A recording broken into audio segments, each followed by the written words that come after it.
Hello, I'm Lesley Logan. Today we're doing pelvic lift here on the Reformer.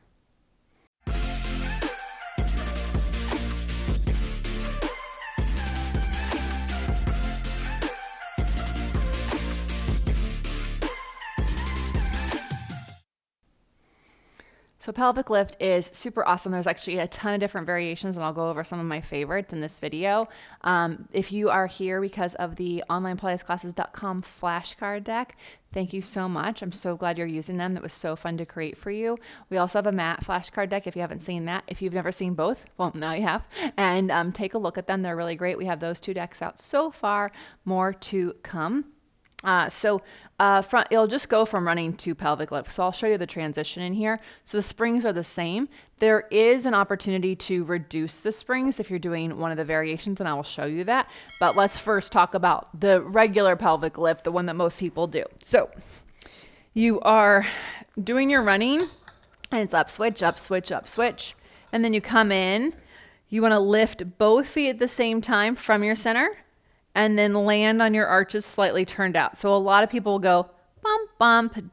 If you're new, of course, but if you're not, then I want you to use your stomach and then lift both legs and land at the edges of your foot bar turned out.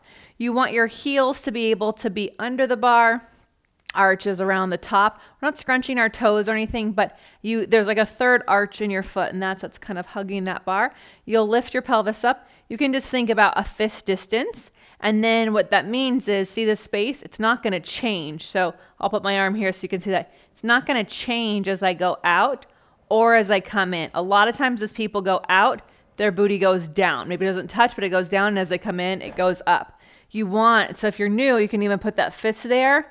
And you want your pelvis to stay not putting pressure on that fist, not coming away from it, right? And so you're pressing your arms down and you're pressing from the back of your legs. I don't care if your knees get straight. That's not the goal. The goal is that your feet stand still on this foot bar and that you're reaching from the back of your legs. So you'll press you'll press it as far as you can from there, okay? And roll down, and then you'll move on. So if you maybe don't need more turnout moves, like maybe that's a connection you have, then you can just go parallel about a hip's distance apart. Same thing, right? So if parallel is where your feet get a little shifty or you disconnect, that's going to be really, really good for you. Alternatively, I'll show you this other fun one. So just so you know, you have a whole foot bar here, so you can do any amount of distance apart, together, or turned out. Okay. You can also change the springs to help you with that. You can go down to 2 springs.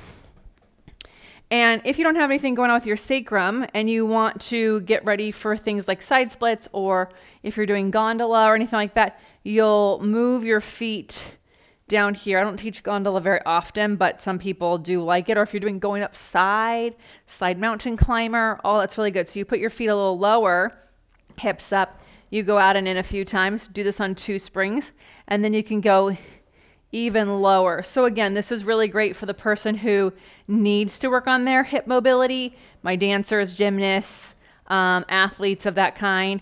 And then you would just do about 3, and you just keep moving down until you can't anymore. So some fun variations. You choose the pelvic lift that your body needs.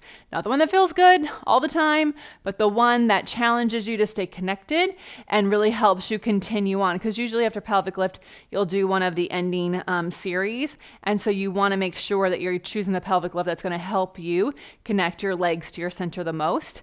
In case like you struggle with that connection towards the end of your workout. Like there might be a couple little places that are still hit or miss, right? I'm a human being too, so that happens to me. So anyways, you do about 3 to 5 of those.